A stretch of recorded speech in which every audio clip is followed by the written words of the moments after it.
সহজে টাকা জমানোর গোপন 3টা ট্রিক্স আজ আমি আপনাদের শেয়ার করব। তো বন্ধুরা, কেমন আছো সবাই? আশা করি ভালো আছো। আজকে নতুন ভিডিওয়ে আপনাদের সকলকে স্বাগতম। আশা করি আমরা সবাই আয় করি, কিন্তু মাস শেষে পকেট হয়ে যায় ফাঁকা, টাকা থাকে না। আমি আজ আপনাদের বলবো কিভাবে খুব সহজে ছোট্ট ছোট্ট কিছু অভ্যাসের মাধ্যমে আপনার প্রতি মাসে ভালো অঙ্কের টাকা জমাতে পারবেন। এর মূল অংশ হিসাবে যদি আমি বলি, তো এখানে ছোট ছোট যে খরচগুলো আছে, ছোট ছোট খরচগুলো কমানো, ছোট ছোট খরচগুলো অবশ্যই কমাতে হবে। অপ্রয়োজনীয় খরচ কমাতে হবে। তারপরে হচ্ছে এই যে বাইরে অনলাইনে শপিং ইত্যাদি ইত্যাদি, এগুলা একটু কমাই দিতে হবে। তারপরে আছে যে 50-30-20 নিয়ম আছে একটা, সবাই হয়তো জানেন না এটা। 50-30-20 না একটা নিয়ম আছে।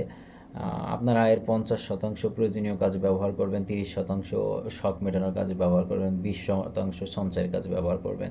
এই 20% একসময় অনেক বড় একটা অ্যামাউন্ট হয়ে দাঁড়াবে আপনার জন্য। তারপর জরুরি ফান্ড, যেমন বিপদ আপদ, জ্বর, এই বিভিন্ন ধরনের আর কি আপদ বিপদ যেগুলো আছে, এর জন্য একটা ফান্ড তৈরি করতে পারেন, যেটা অনেক গুরুত্ব বহন করে। কারণ বিপদে পড়লে কাউকে পাশে পাওয়া যায় না। খুবই বিপদে পড়লে মানুষ চেনা যায় বলে না, কারণ ওই সময় কাউকে পাশে পাওয়া যায় না, এই কারণেই মূলত এটা বলে।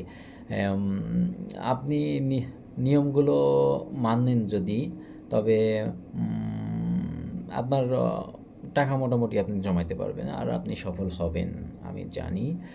তো কি বলবো, ভিডিওটা যদি ভালো লাগে তবে অবশ্যই কমেন্টে জানাবেন আপনি টাকা জমান কি এর আগে থেকে, কিংবা সামনে জমাতে চান কি, আরও বিভিন্ন ধরনের যে আছে এর মাধ্যমে জমান কি কি, এটি আপনার যে ডিপিএস আছে কিনা, এগুলো আপনি আমাকে জানাতে পারেন কমেন্ট বক্সের মাধ্যমে। আমি বিষয়গুলো দেখব।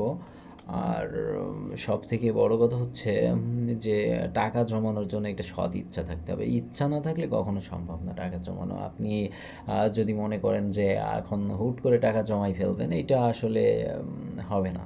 আপনাকে একটা প্ল্যান তৈরি করতে হবে, যার মাধ্যমে আপনি টাকা জমানো শিখবেন, জমাবেন।